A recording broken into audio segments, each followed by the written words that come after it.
Hi, I am Linda Tilson, transformational reengineer of life, and I am with my co-host, Mikeul, the bearded wordsmith. And today we're really excited to have special guest Angelo. He is a life coach, a community builder, and the creator of the R.E.A.L Dad Life. Awesome. Thanks for having me. I appreciate it. And I love the bearded wordsmith uh title. I don't really have that quite yet, but maybe I'll work towards that one day. Go out there for a couple of months, see how you look. Yeah. Yeah. And I don't know, Thanks am for I having me. supposed to join in and do the bearded thing too? I guess you can. Maybe if you Yeah. wanted to. I'll enjoy. Yeah, So November, right? Yes, and so there is a time and a place for me to do that. So we'll put a note down that to revisit that in November. So where we'd like to begin, Angelo, is if you could take us down that path of when coaching found you and how you really got the idea to be the creator of R.E.A.L Dad Life, and what is that exactly, and why community in that effort? there's so much to unpack in just that one question. So I'll pick out the two things that stand out to me most is you had used the phrase, how did coaching find you? I love that because I think that our purpose finds us. I've shared that before on some podcasts when they said, hey, how do you find your purpose? And I'm a full-hearted believer that your purpose finds you when you're ready. And community is everything. Everything. That is, as a human being, we long for connection. So we are naturally just built for community. And especially these days, there's a loneliness epidemic, right? It's the new thing. So it's me solving problems for myself as well as for other people. So in more detail, how coaching found me. First, it was leadership. Leadership found me in 2016 officially. I've been a recruiter since 2011. I was always in the tech space, had no idea how to pronounce or even spell half the technologies I was recruiting for, but I dove in head first because I said, I'm a people person and I'm very driven. I was an athlete, so I wanted to just, be the best. And in a production-based job like that, it doesn't really matter how many years you've been with an organization. It's a matter of, what's the production next to your name. So I really thrived in that environment. But I was always a team guy first. I never wanted my team, whether I had an official title as a leader or not, never wanted the team to stack. I didn't want them to be less than in the sacrifice for me being more. So I was a leader without a title and I didn't even realize it. And we'll just say that there was a gap in leadership on the team that my boss noticed.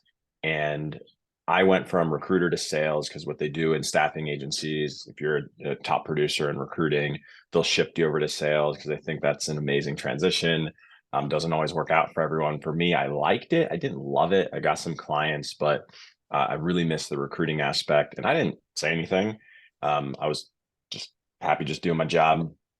And my boss said, hey, look, I would love to have you back in a recruiting seat because I would like to make you the new recruiting manager. But I'm going to need you to come back and recruit for a couple months, kind of like prove yourself, and then we'll make the swap.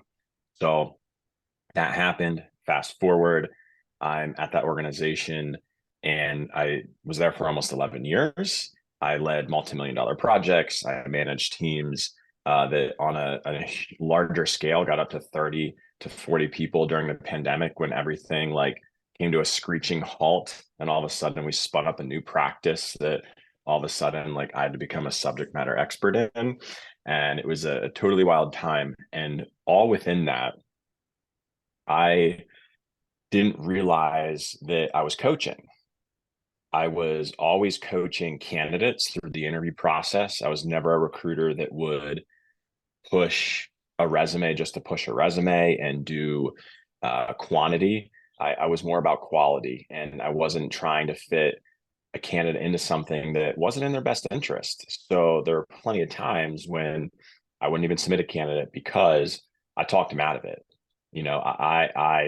It's called the negative sell, but it's really important, right? Because I knew wholeheartedly that I could talk that person into it.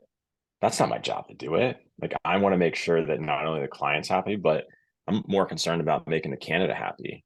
And it's all about relationships. So I coach them through the process the entire time. And then the best conversations with my teams always happened on stuff that wasn't even really work related. It was more about their life. And what I realized quickly to build a high performing team is if you can help an individual feel whole outside of work, there's going to be more of them to go around inside of work, period. And they feel seen and they feel heard, but never connected those dots. I always got the warm and fuzzies when I'd have a late night conversation with someone and I'd be like, dang, that was so good. I loved that. That was inspiring. I'm inspired kind of by myself and that conversation right there. And my teams love me for it. I used to have a lot of imposter syndrome over my leadership, thinking I wasn't a good leader and I could do better and I got lucky and blah blah blah blah blah. Right? Any leader listening has probably felt imposter syndrome, even though I had all the recommendations and positive reviews out there. I still didn't truly believe it, but I finally connected those dots in like within these last couple of years where I realized, holy crap, I've been a coach for years. That's the modality of leadership that I preferred to use is coaching. And I want to do this on a larger scale, but I have no idea how. So I talked myself out of entrepreneurship multiple times. I made really good money. And I said, I have a family, I have 2 kids, I have a wife, I have a house, I got bills. Why in the world would I go into entrepreneurship? So instead of jumping into entrepreneurship, I just got burnt out because I got just wasn't living my purpose. I didn't recognize I was living my purpose. I was focused too much on the negative. I didn't let anyone know.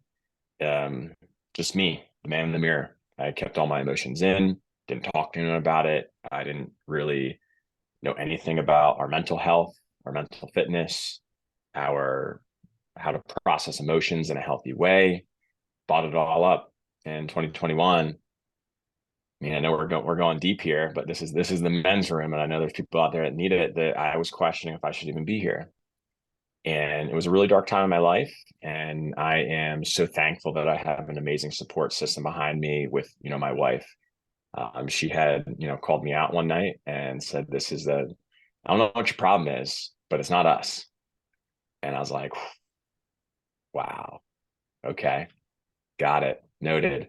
And I knew, but I didn't want to admit it because honestly, it's always easier to sit in pain and just be uncomfortable there with it than it is to talk about it and rip the band-aid off and open that wound again and process it. So I was forced to, and I did, thankfully. Some things happened the next day and it was just such an insane wake-up call. It was really my rock bottom, November 2nd, 2021. And from that day forward, I've been living my purpose. I have been living intentionally and I haven't looked back. And it's been so freaking amazing. And I have so much to be grateful for. So in that time, I talked myself out of entrepreneurship again. But I hired my own coach. At that time I hired or tried a traditional therapy, hated it. And I was like, all right, I don't know what to do next. I had an inclination to pick up a book from my nutritionist and functional medicine practitioner, physical therapist. She's an incredible human being, cancer survivor. And in the first 13 pages, she talked about some of the other practitioners in her building. And one of them was now I know as a coach. At the time, I just thought she was like another therapist or something like that. But it was all about awakening to presence coaching and really getting in touch with our emotions and processing them in a healthy way. She changed my life. I never thought I'd cry so much in something like that. It was incredible. And I always knew I wanted to be a coach prior to that, but that solidified it. But I didn't think I could do it because I'm like, how do you sit with people in such pain? Like, how do you process that? That's so much emotions, especially men. Like, we never talk about it. the more and more I've talked about it, oh my gosh, like I could talk about this all day. Like I'm very comfortable now talking about it. And I realize so many men aren't, and especially dads. So I had a plan. I said, okay, I'm going to dip my toes into coaching, but I have a passion for fitness too. So here's what I'm going to do. I'm employed full time now. I left my company of almost 11 years, went to a new company after a very, very meticulous search, found a leader that I thought was incredible. And I had, things hit the fan about, let's see, like 8 months in, and that leader got let go. And I said, oh no, I'm the last one in. I'm paid too well. This team's not performing. I don't have the business. We were all delivery. We didn't have sales. I said, okay, Angelo, you're going to freaking do this. I got into a coaching program myself, not to another one, not to be a coach, but to really dive deeper into my mindset. Because at that point, I was on such a really good journey with my coach I already had. I had processed so many things. I had no idea it was in there. My imposter syndrome was gone for the most part, and never really goes away. I had true inner confidence for the first time in my life. It wasn't just that outward confidence that everyone sees me as the energetic, fun, go-to guy, like friends with everyone. I really felt it and felt that I was enough and felt that I was whole. So I said, okay, I'm going to change my LinkedIn a little bit. I'm going to maybe on the side get some business. I don't know what the heck I'm going to coach in, but I'm going to coach. And I was in talks with a fitness franchise to open a fitness studio. Summer of 2024. I was looking at financing at that time, and I was locked in. I was going to be no problem, right? It was going to be no problem. So I'm within 2 weeks of signing papers and going to lock in this location. And I said, this is what I'm going to do. It'll be my wife's a teacher. It'll be perfect timing. I can hire a group of people to manage the gym. I can do group coaching, like workout sessions, because I love that stuff. And I'll do that for free. I do that on Sundays in my neighborhood, actually, in our driveway. It's awesome. And I'll like moonlight doing coaching. I'll do leadership development, but done a different way. Not the typical corporate, here's some buzzwords and we leave, here's a mouse pad, here's some screensavers, your culture's changed. Boom. Doesn't really happen. Um, I won't dive deep into that because I'm not really doing that right now. But that was my plan. And then I got a call on July 31st last year that says, today's your last day. And then they just went through my whole team and just boom, everyone gone, in a matter of like a couple weeks. So I said, I have a choice right now that I can make. And honestly, it was already decided. Like I was like full send, that's what I want to do. And people thought I was crazy because, coaches don't make a lot of money, at least at first, and you're new kid on the block. But I said, I'm never going to have another time to do this. I was very grateful and fortunate to have done well enough in my career that I had the money to be able to support myself and my family to comfortably figure things out. And I never looked for a corporate job once until like a month ago. And it was very fulfilling. I got some early wins with coaching, but I didn't really have my exact niche because I wanted to be different. Because I said, I am different. I'm going to help everyone. And that's classic sales and marketing 101 faulty, right? You try and help everyone, you help no one. Speak to everyone, speak to no one. But I didn't want to admit it because I was getting some early wins. Got some clients that I got some really good feedback on. So I was like, that's validation that I can help anyone. I helped a stay-at-home mom. I helped a senior director in the retail space. I had a client in Germany. Um, I got a CTO from a tech firm, and I'm like, all different profiles of people, all relatively same thing, very mindset oriented work that I'm doing. But some were like also doing some leadership stuff with, some was also some like career coaching stuff. Like, so I was like kind of scattered. And then things just really slowed down. And this whole time, I knew that I needed to get my niche. I was just really scared to do dads because just, I don't know. I was like, well, I don't want to be a parenting coach and I'm not a relationship coach. Like, I'm not perfect in either area. I'm like all mindset, but I'm like, how do you get people to understand that there's two types of people: those who need mindset coaching and those that get mindset coaching. So it was very difficult. But again, I never looked back. And I had all these different signs. Now we're getting to the end here with community, is that I started to connect the dots to say, what do I have to lose? Right. It's not like I'm crushing it. Like everyone from the outside is like, oh my gosh, Angelo, you're totally crushing it. It's awesome. Like, yeah, well, my bank account's not crushing it right now. Right. Which that was different, but I was doing well. Okay. But nowhere near like being able to consistently pay the bills. And that's what matters. Right. Like if it was just me, I'd live in a van. I don't care. I'm a simple guy, but wife and kids. So I was like, okay. And I always wanted to start a community too. Like when I started, I was like, I'm going to start a community. I'm going to do retreats. I'm going to do speaking, all this stuff. But I didn't have anything tied together. So after all these different signs and connecting dots, there was like two final things of people that were like, you'd be really good in the dad space. I'm like, yeah, I think that'd be cool. I'll look at it. I promise I'll look at it.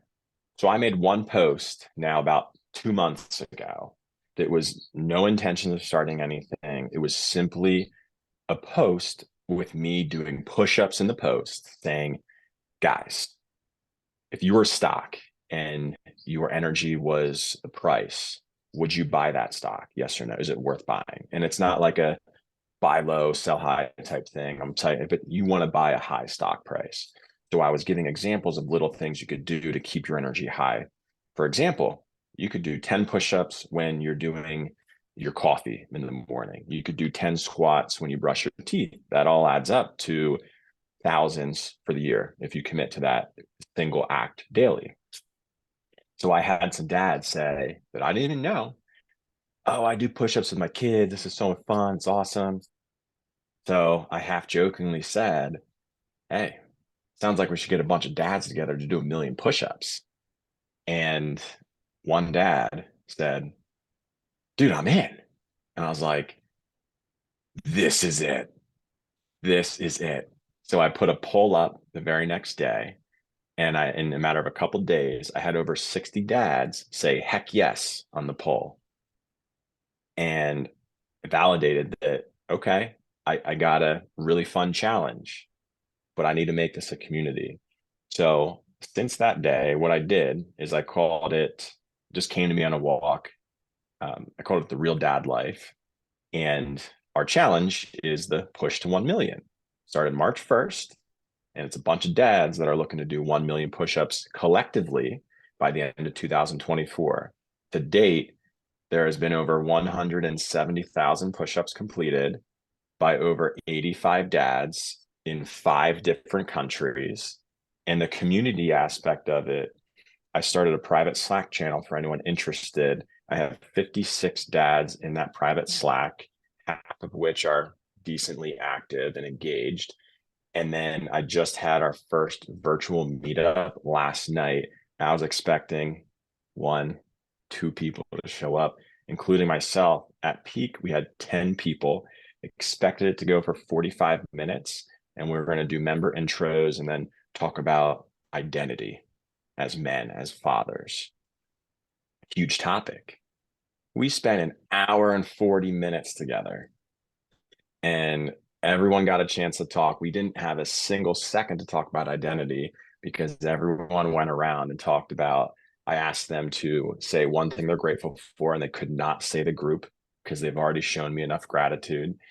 And then what's one win you've had recently? Because we're all winners, but you're all not seeing it. And then just tell something about like your family or whatever.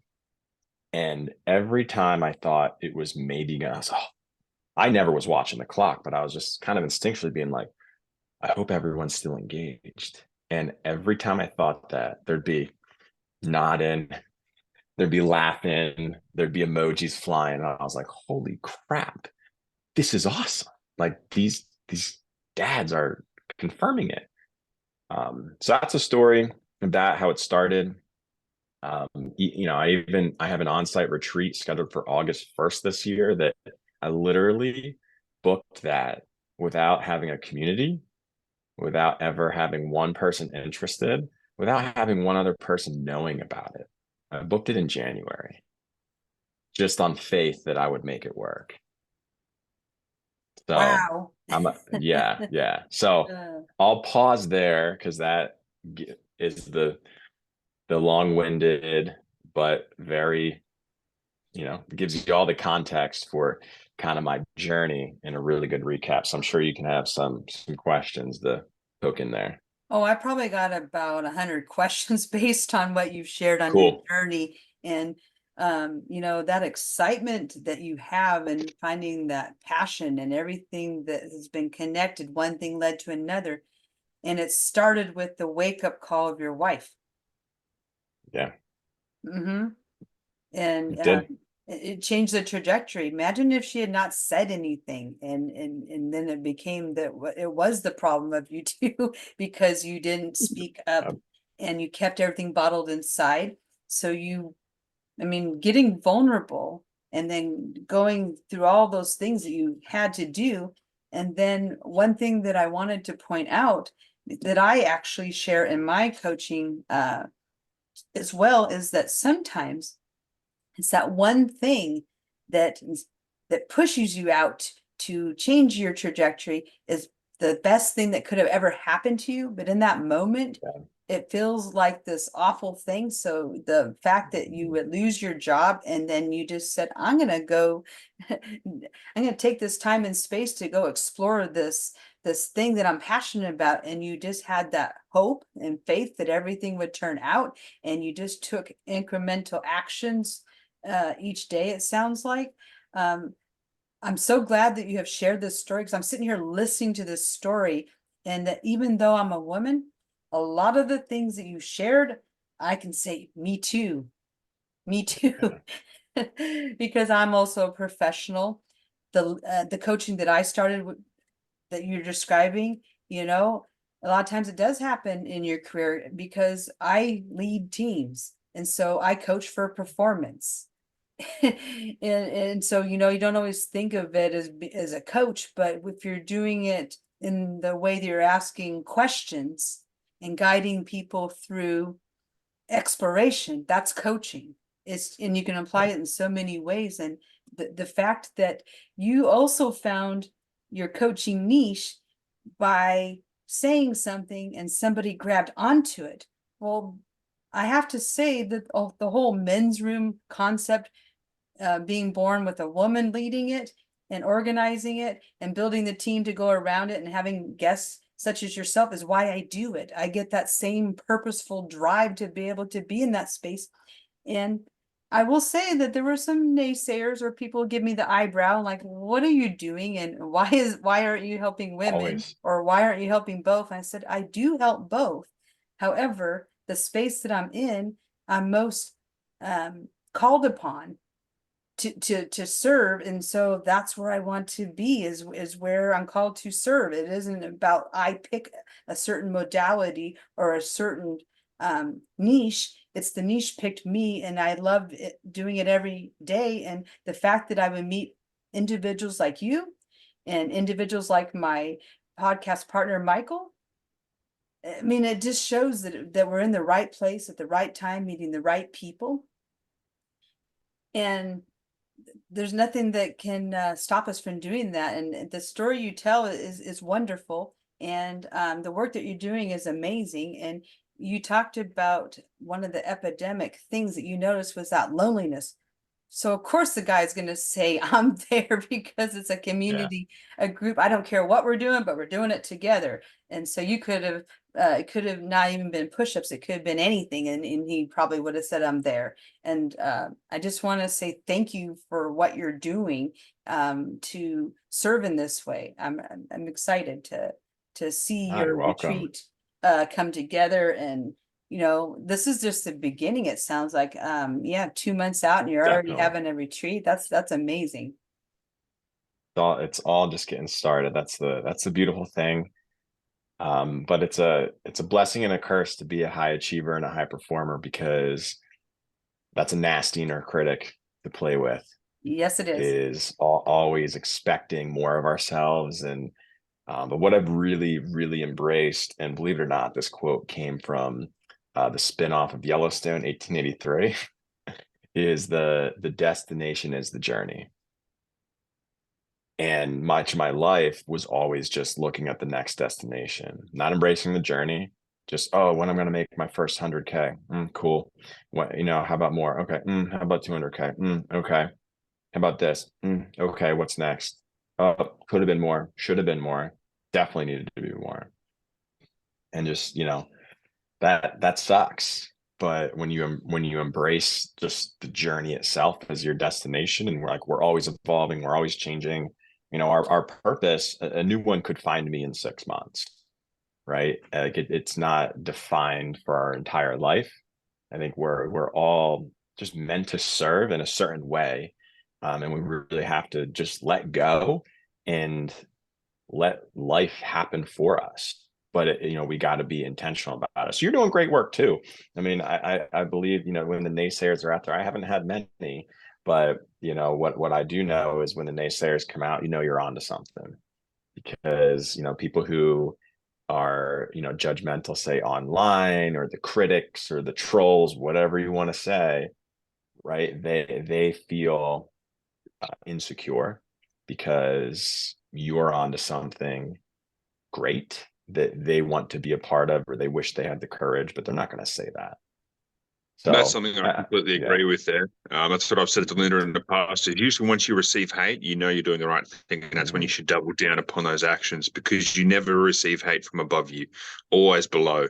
Yep. And that's something that I've had to encounter myself, and it's interesting to deal with it. You just sort of learn to stop speaking to them, because the more you feed into that, the more of a slippery slope that can be, because you find yourself going from one comment to the other comment, trying to justify your actions, and sometimes it's just best left unheard and unseen, because those opinions will come and go, especially as you get more successful. And as for your story, I completely resonate with a lot of that. It's a very powerful story of how you went through being extremely alone and dealing with a lot of problems that men face, like just trying to get out and feel that get a bit of confidence to talk to other people, and not knowing where to start the conversation, how to start that conversation can be a very tricky thing, because you're stepping outside of your comfort zone, and it can be very hard at times to push yourself, because most people find comfort in the small things. And as soon as we start doing uncomfortable tasks, we're like, this is scary, or this is dangerous. I don't know where this leads. And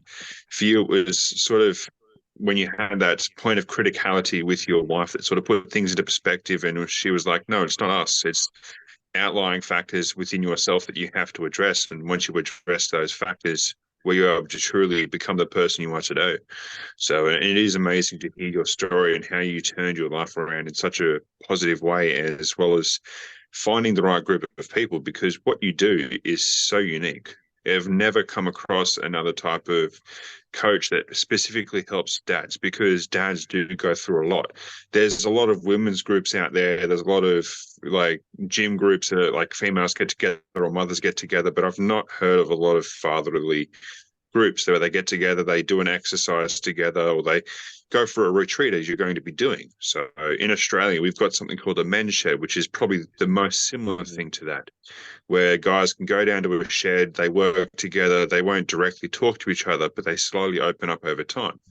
And you've probably experienced this, where you've had people come through and not directly tell you their problems, but slowly you've seen some of the issues, and you've talked with them and been like, are you okay? I've noticed this, this, and this. There might be a couple of solutions for those problems. And that's where your skills, being a conversationalist and a bit of a coach, just kick in, because you're able to show them the right ways in which to think and which to be, the methods in which you can use. And it's amazing to see the opportunity that you have at your fingertips. And I sort of do believe that this is something you'll carry through for the rest of your life, even though your path might change in 12, 24 months. It's the legacy that you could leave behind for what you could be remembered for, because you're not just changing your own life, you're changing possibly hundreds, if not thousands of dads' lives across your lifetime, which will have a massive impact on their kids and their kids, because you're breaking the stigmas, you're breaking the barriers, and allowing for conversations to happen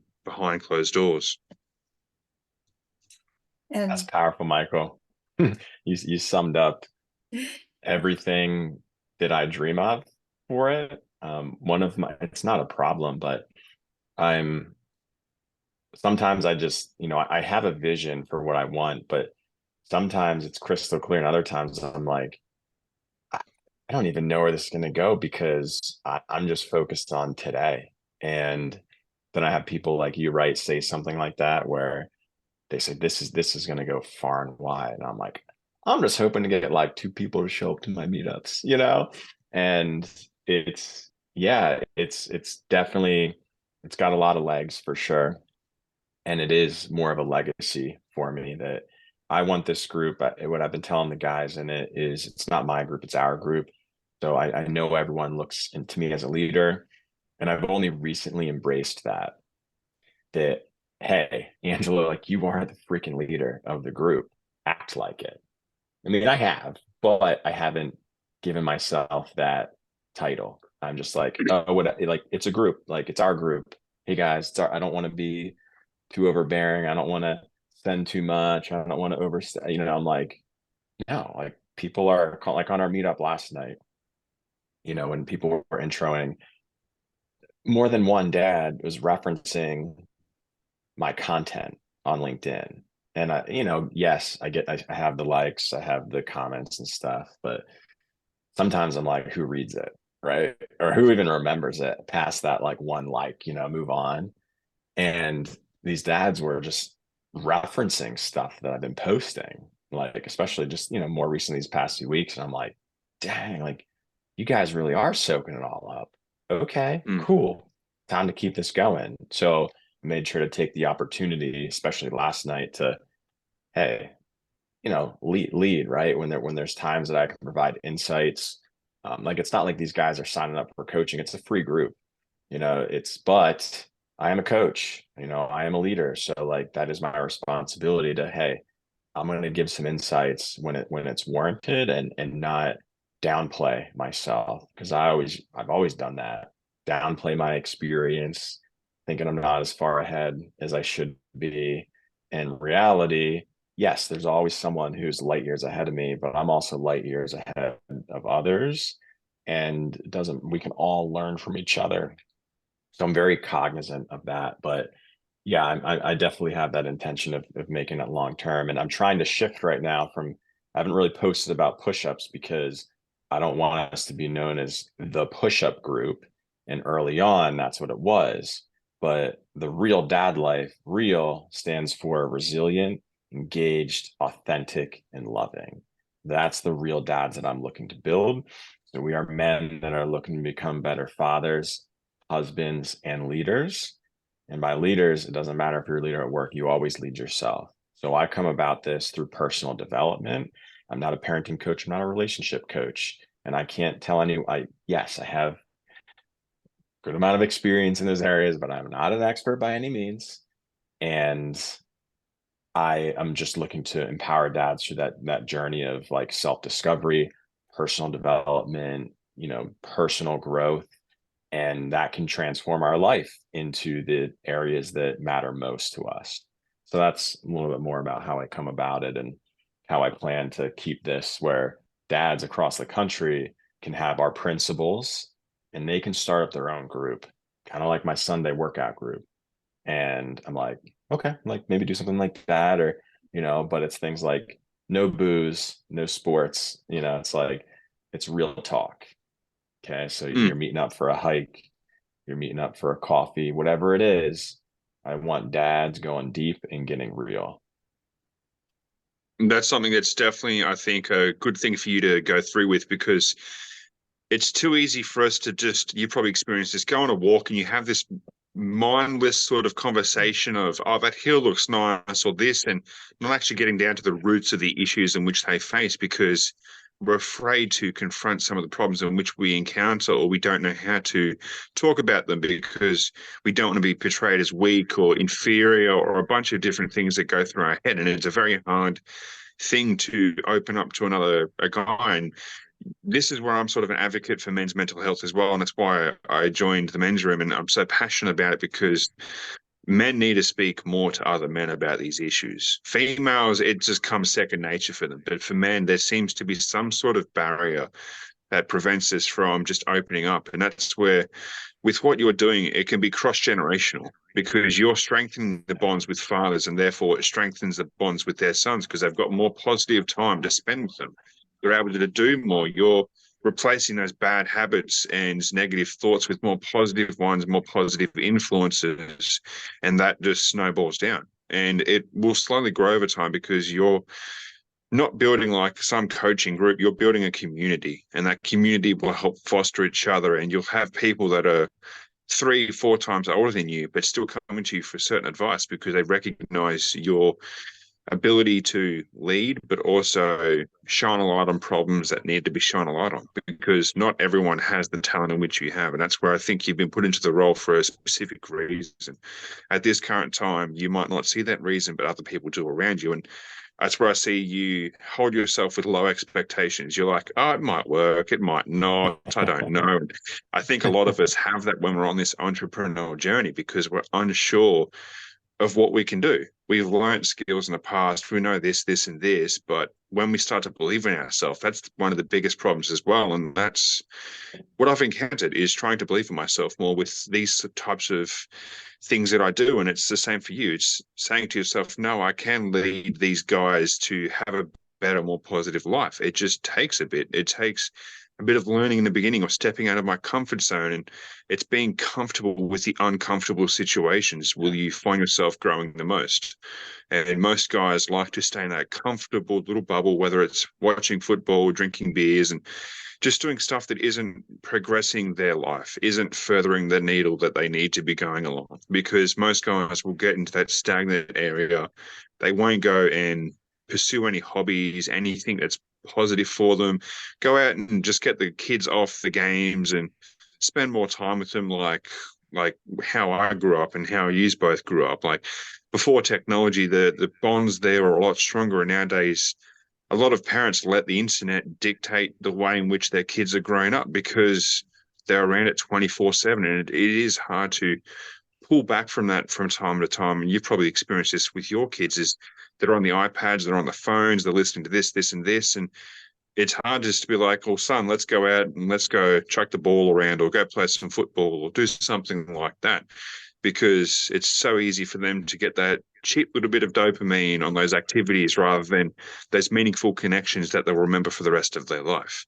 Because everyone can sit there and scroll on the phone or go down to the pub and drink, and that'll just be a blip in our experiences. But it's those meaningful connections that you make, and that's what you do with your groups, is you're replacing those meaningless opportunities with real times of change where people can get together, remember things, because you can always get energy back, but the one thing you'll never get back is time.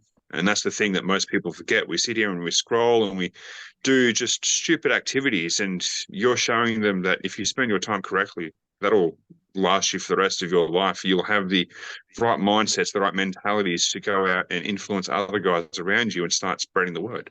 It's not going to just be solely up to you, because you're the catalyst for this this group, so to speak. And I do believe it'll get to a few thousand members, and it'll start just absolutely going nuts, because you'll have this snowballing effect. You'll have a bunch of other fathers jumping in, joining, and there's so many opportunities for you to be that massive positive role model, even though you might not feel it at times. And it is hard to have that self-belief. So, but I'll hand it back over to you, Linda, and let you speak on this. Thank you. I Love have it. a question for you, Angelo. So I don't know how Mhm. old your kids are, or whether you're a new father or you're a seasoned father, but I'm curious if you could explain those first, like give us some context, and then could you also share what you've experienced so far starting this group? What are the characteristics or the things that, you know, men are facing as new fathers, or just fathers in general, fatherhood? Great. I love that question. Before I answer the question, I'll say, Mikeul, could you be my personal hype man and like text me once a day with a message like that? I would love it, dude. I would love it. Oh, I want to have a good conversation with you after this podcast, because you seem like a really interesting Yeah, individual. yeah, And I have that effect with definitely. people to see the potential within them, Yeah, because you are doing everything right, even though you might not Yeah. seem it as hard at Yeah. times to muster that inner strength and get rid of that little demon on the side of your shoulder saying, "No, you won't do this. You're not capable or Yeah. able to fail." And it Yeah. just it's hard to block that out. And I deal with that on a regular basis. And I've learned just to sort of kick it in the gonads and say, "Piss off! I'm going to do this. I'm just going to Yeah. try it and say fuck it," because at the end of the day, that's all you can do. As long as you've Totally. tried it, you've given it that opportunity, because you don't want to get to the end of your life and be like, "I regret not starting that coaching opportunity or that men's group and exploring what that could have been," because this opportunity now can change your life forevermore as well as your kids' life.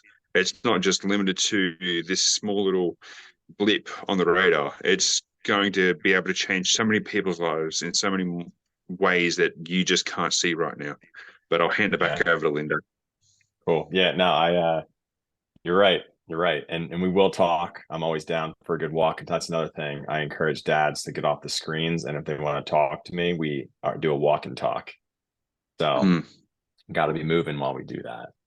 So, okay, back to your question, Linda. So, to give you some context, I have two children. I have a son who is 7 years old. He's in the first grade. And I have a daughter who is 4 years old in pre-K, and she's on her way to kindergarten this coming school year. That is amazing. I'm so happy for that. Cutting the childcare costs in half, basically. So, depends on where you're at in this the span of your fatherhood. You could say I'm a seasoned father, or you could say I'm a new father if your kids are older. So that is all relative. My experience so far is being a father is the hardest freaking job I've ever had, period. And you always feel like you're doing a crap job much of the time, because if you're like me, like a lot of dads are, like we love our kids so much. So we always want the best and we expect our best. And we set that bar way too dang high. And a big part of that is all the highlight reels you see out there on social media. Even if you don't think you're comparing yourself, our brains instinctually, they see an image and they start associating that as evidence of that's what it's meant to be. That's what it's meant to be. That's what it's meant to be. And it's locking that evidence in. And before you know it, you now have this picture of, oh geez, well, everyone else's kids smile and look at the camera at the same time. I can't get my kids to even look at it for 2 seconds, right? And my experience also was one of just always asking for what and why, because I made good money, I had the title, had a beautiful wife, we had a home, have a home, very like modest lifestyle. We never lived above our means. And I'm seeing my son, and geez, for less than an hour in the morning, just a few minutes. I got to rush him to school. So it's like, okay, do the bottle, pack everything up, get you to school. This is in office days, pre-pandemic. So I'm in the office by 8:30 at the latest, not logging out until 6 to 7 o'clock at night. So getting home between, my average home time was 7 o'clock. Bedtime is before that. So a lot of times the newborn, my newborn son was always asleep when I come home, or I'd see him for a few minutes. That was awful. I hated it. And I really resented what I was doing. And I got really frustrated. Then I was able to progressively get some better boundaries and, get my mentality shifted of like, I need to like turn my phone off at a certain time, put it in a different room.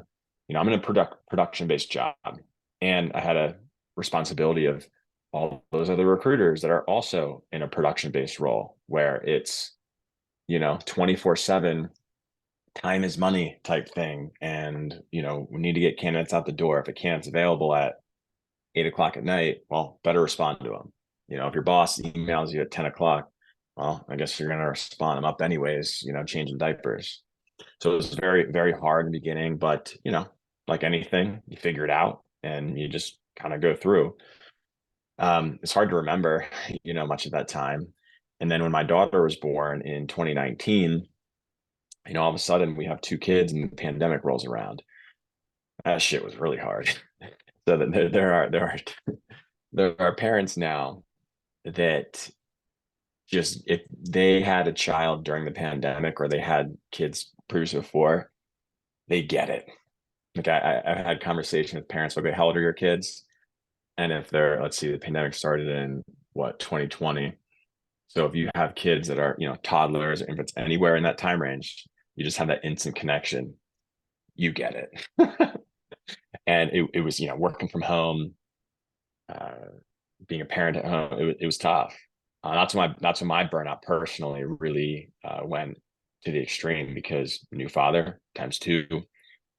My work actually didn't just double, it like quadrupled during the pandemic. Everything shut down, and I mentioned in the beginning, I had taken on this massive. My team went from like 7 to 10 people up to 30 to 40 overnight, because we were running this massive project. We promised delivery to a client, and it was seriously, like, if anyone's in the staffing business, they'd understand this, that we placed 350 full-time professionals in a matter of mostly 5 months.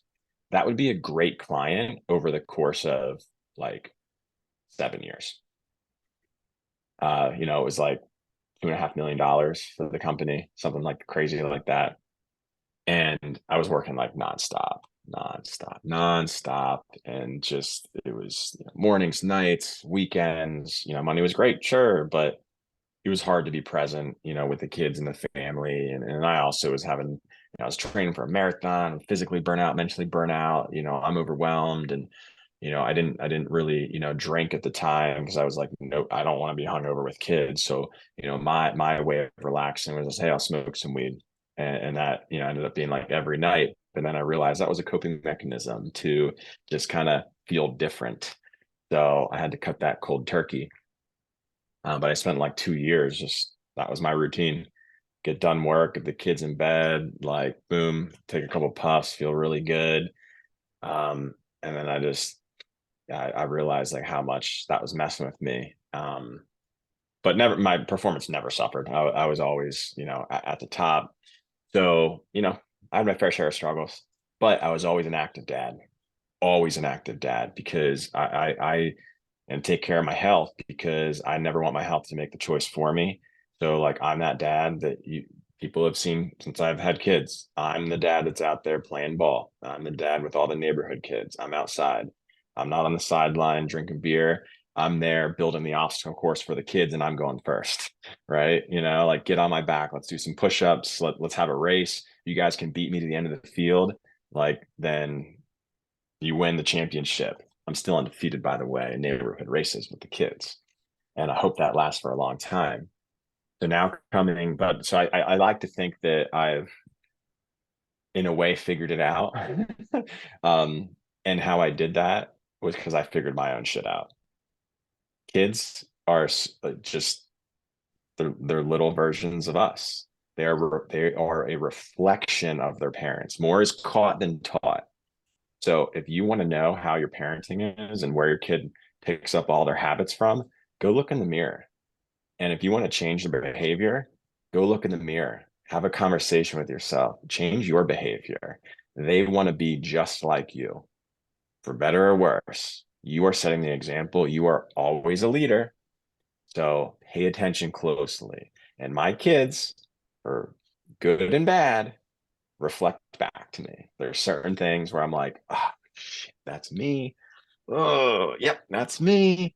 And there's other times where I'm like, I am so dang proud of it. Like, we have a very loving house, lots of hugs, lots of kisses, lots of I love you, lots of hugs, very loving. And my kids return it back to us. And they are so freaking kind. They're also crazy and wild and don't listen half the time. So that's a little thing for parents to understand. All kids are crazy, but they're amazing. And just the more I figured out my own stuff, parenting became easier, and I was able to be way more calm with my kids. Like, I grew up in a house, a very loving house as well, but my dad was a yeller. That was a way for him to kind of get us in line. My mom, she had to say, "Wait till your dad gets home." Okay, yeah, we'd be like, "Uh-oh," like, we know we messed up. My dad didn't have a dad. His dad, well, he did, but his dad passed away when he was 12. And he was a POW in World War II for 2 years. He was very closed off, wasn't one to talk about his emotions, talk about his feelings. Passed it on to my dad. My dad, again, very loving, but he didn't have an example like I'm setting for my kids right now. So I tell my kids, hey, I want you to have it better than I had it. That's not a knock on my father. I had a great father. And there's things that I wish he would have done differently, but I can't change that. And I'm actually grateful for that because he set both an example of how I should parent and how I should not. And he shouldn't feel guilty or shameful of that. And I've told him that. We've had a very good relationship these past few years. Actually, I'm going to call him after this. But we didn't, honestly, like him and my mom like split when I was in high school, and I didn't talk to him for 3 years. And it wasn't good.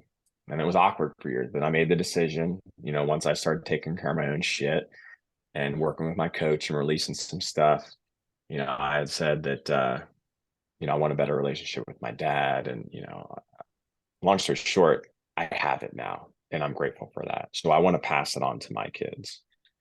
And it doesn't mean I don't yell at my kids, say things I don't mean to say, or, do things differently. But the difference now is I'm very vulnerable with them and I sit with them. I'll apologize, not blame their actions and saying, oh, you made me do this. It's, hey, daddy messed up. Here's what I'm feeling. Here's what I was thinking, because our thoughts create emotions. Our emotions drive our action. Our action creates the results in our life. So if you want to change your life, change your thinking.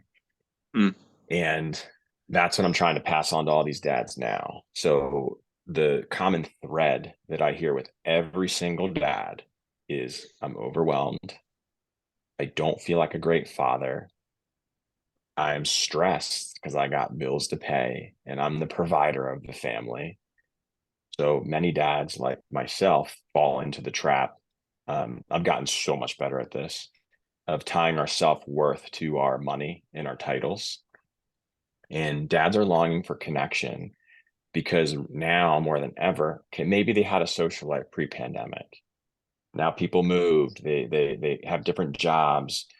If you poll America where their friends are from, this is a totally unscientific study, but I'd say 90% of our friends are coworkers. So we're working with them, and then there are friends too, or just our neighbors. So we have default friends, I call them. They're not our friends by choice. Technically, we all have a choice, but it's your default friends. So, and dads aren't great at making friends. Not every dad is, because it's just, well, who do my kids play with? Hopefully that dad's cool, right? I want to talk. Oh man, like them. I don't know, right?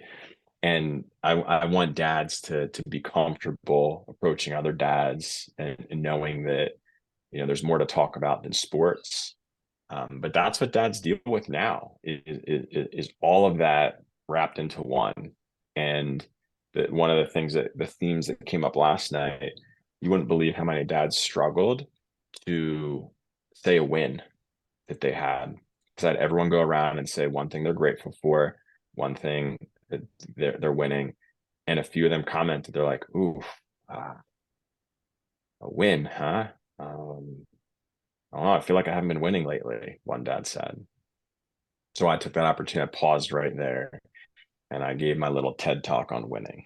And honestly, why push-ups, I didn't realize it until after, reflecting on this.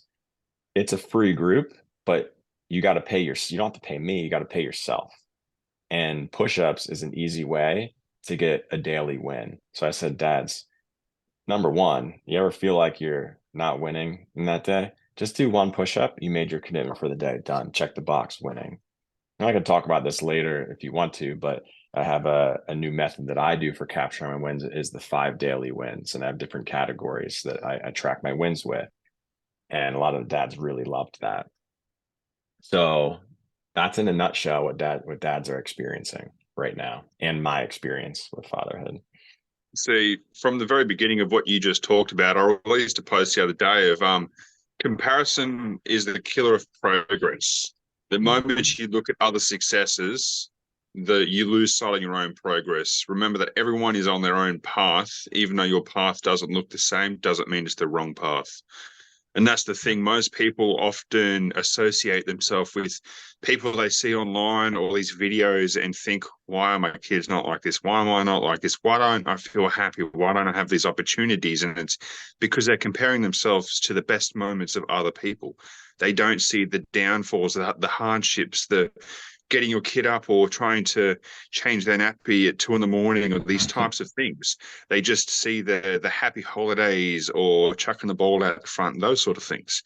And you touched upon so many points that are so important. Like one of the ending ones you talked about was defining what a win is. You've pretty much got to change their perspective. As long as they're doing something to better their life, at the end of the day, that's all that matters. You're giving them something to look forward to at the end of the day and be proud of. It might only be like getting out and spending 5 minutes with your kid, but that's still a win compared to never doing that before. And that's where a lot of, I think, fathers fall short nowadays. They do get wrapped up in trying to get money to try and provide for the family, and then they wonder why they're so unhappy and depressed because they've got acquaintances, but they don't have true friends.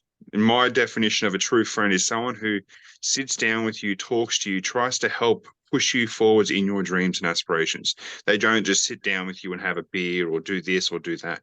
Because at the end of the day, friends should be there with you no matter what you're going through, no matter how bad you feel, how good you feel. They should be there on the lows and on the highs. They should be helping you push your own career, help push your group, so to speak, with what you do. They shouldn't be just be like, oh, that's okay, and move on with their life, because that's more of an acquaintance, someone that's going to come and go.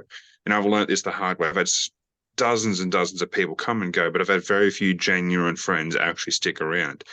And it's a hard thing to find. And the other thing that I'll touch upon is weed. I used to be a weed addict. I smoked it for 12 years since I was 14. And it took me a very long time to reflect on these decisions and why in which I smoked them. I gave up cold turkey as well, because weed often makes us feel happy when we shouldn't be. It often replaces the feelings that we should be feeling with something false.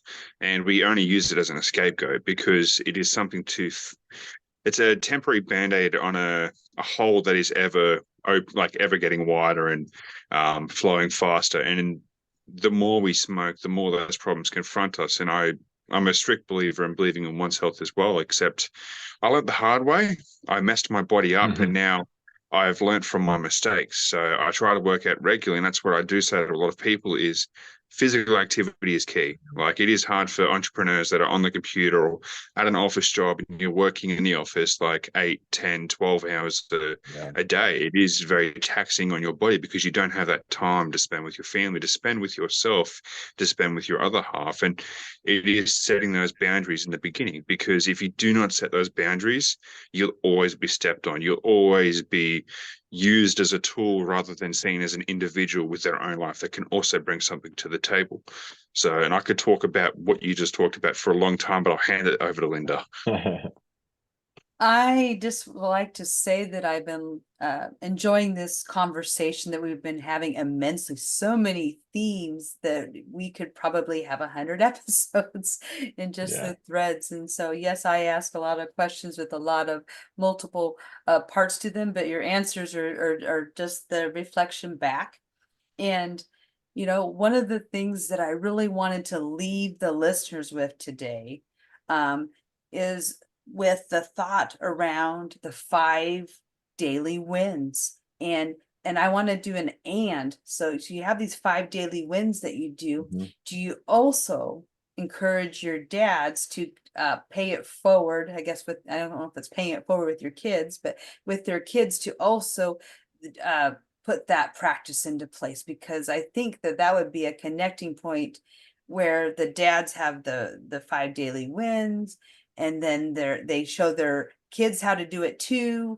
And so then you're affecting even more individuals. And Mikeul talked earlier about I think it was Mikeul, about the generations. Yeah.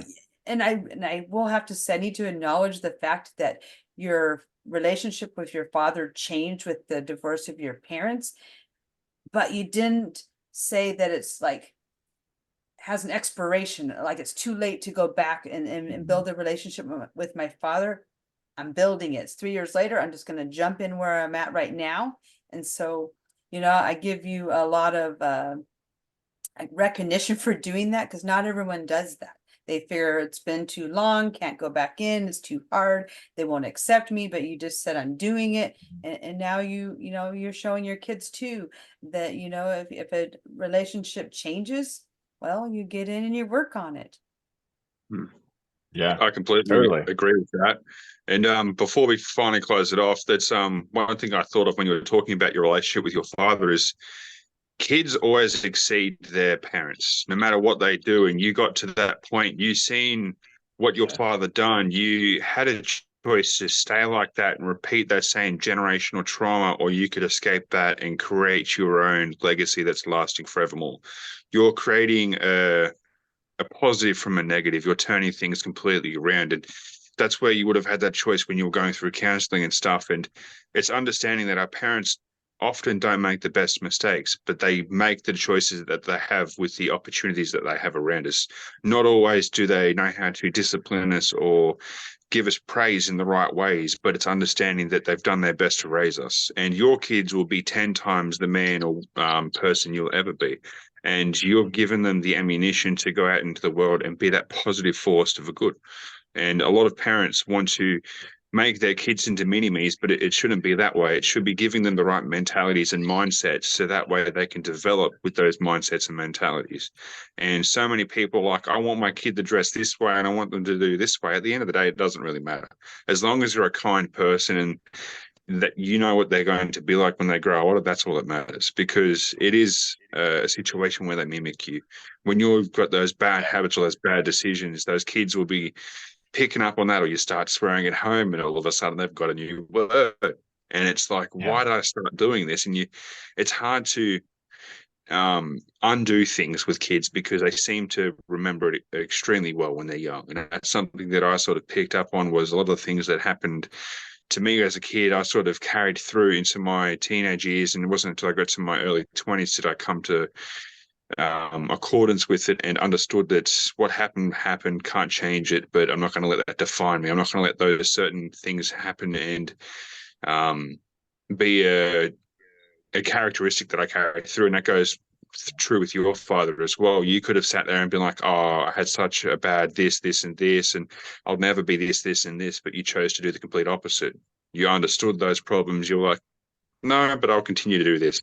I want to earn myself financial freedom. I want to have a family. I want to have kids. I want to do this, and this. And you weren't willing to limit yourself on your actions due to things that happened in your life in the past. So before we finally close it off, one thing I was going to ask is, where can people find you, and do you have any of the future projects coming up that you'd like to speak upon? Sure. So I'll answer Linda's question about the 5 daily wins, and then I'll wrap up with how can people find me. But that was a great addition there, Mikeul. Thank you for adding that in. And I hope that my kids are better than me, right? I mean, they have so much knowledge available to them and they learn from our mistakes. Okay, so 5 daily wins. So I came up with this just within the last couple months, because I was very consistent with tracking my wins.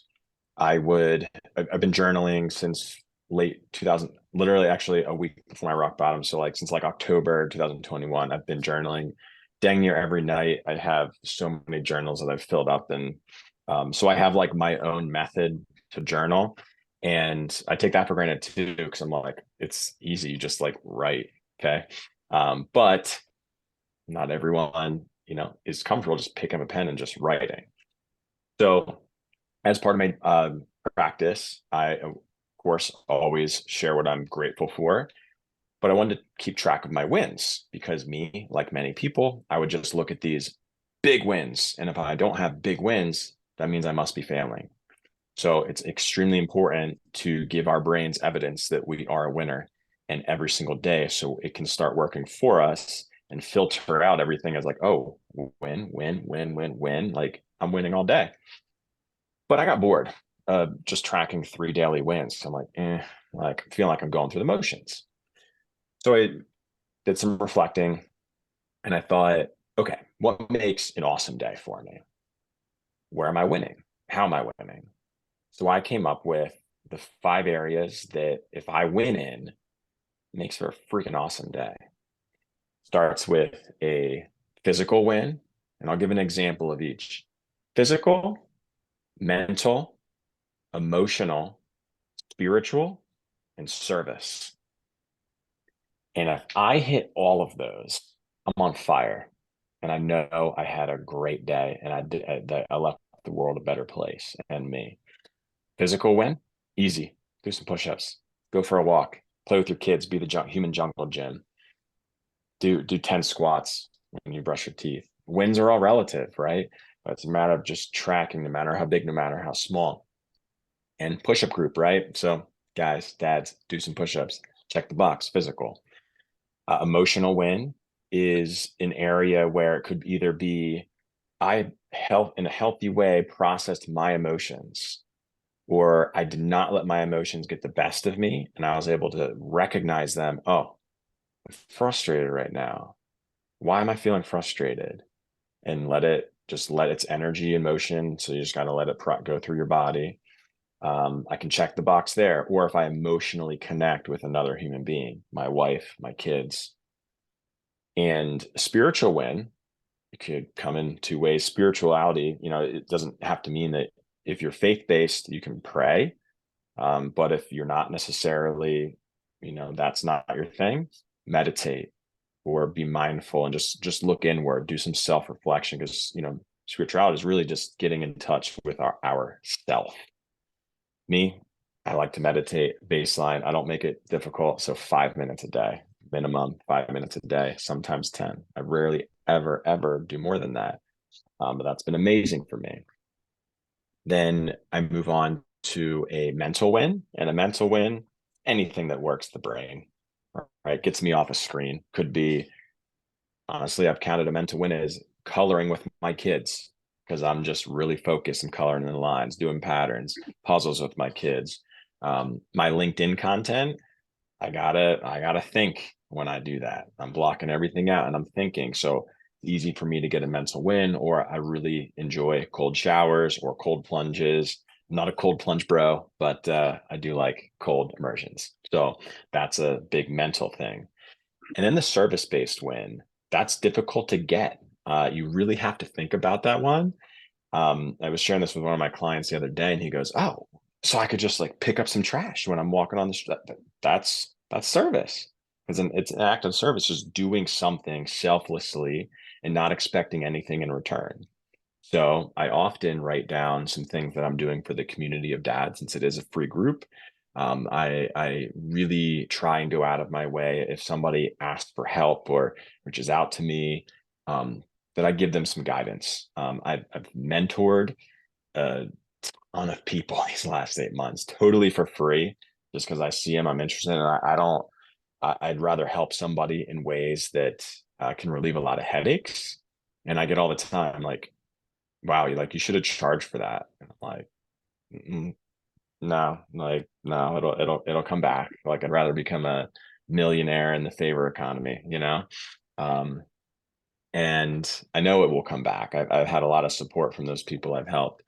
And so here's what I do though. I don't judge myself if I don't get 5 wins in those areas. It's not meant to be perfect. Perfect doesn't exist. What I do is I live an intentional life by saying if I didn't get a win in that area, I write out how can I get it tomorrow? How can I ensure I get a mental when I miss that? How can I ensure I got an emotion when I miss that? What can I do for an act of service? I miss that. Now, active service is hard you can't really plan that out. That has to like happen organically. Um, but it could be, hey, walk around the neighborhood. So I know there could be some trash I'll pick up. So that's my 5 daily wins. And I future project, Mikeul.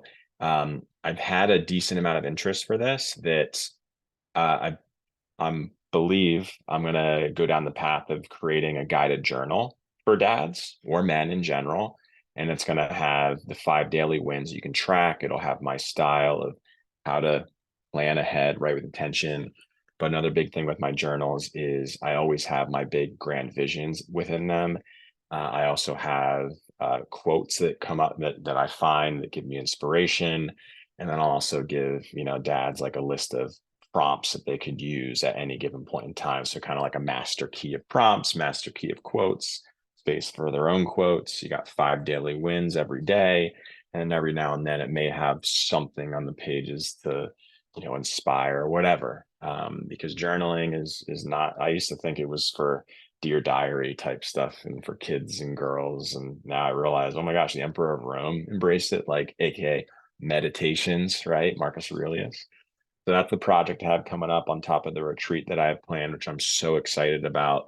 And how people can find me is my LinkedIn. LinkedIn's my number one platform. I've been on that for a long time now. And I'm very responsive on there. I don't have an active website yet. I am in the phase of working on that for the Real Dad Life, but just message me on LinkedIn. I post content nearly every day. So I'm highly available on LinkedIn. And I'm an open book. So I welcome any questions from anyone, anytime. I'll let you close this off, Linda. All right, thank you for passing it over to me, Mikeul. We'd like to say thank you to our special guest, Angelo. And we are so grateful to have you here today to really open up about what it means to belong and feel included as a dad in all the different areas that we talked about. And we will be sharing your resources in the body of our post and our YouTube channel. And what we want to end with is the fact that if you are someone that has something to share as a man or a woman from your perspective, then we want to have you reach out to us to become a guest, because as you've learned today, that men and women exist together, and that this is just one community among many that really we take apart the conversation, and we are the supportive space for men to have the conversation. And so reach out to us, like our channel, tell your friends about it, coworkers. We'd like to meet you. And so with that, we'll go ahead and see you next time on the Men's Room.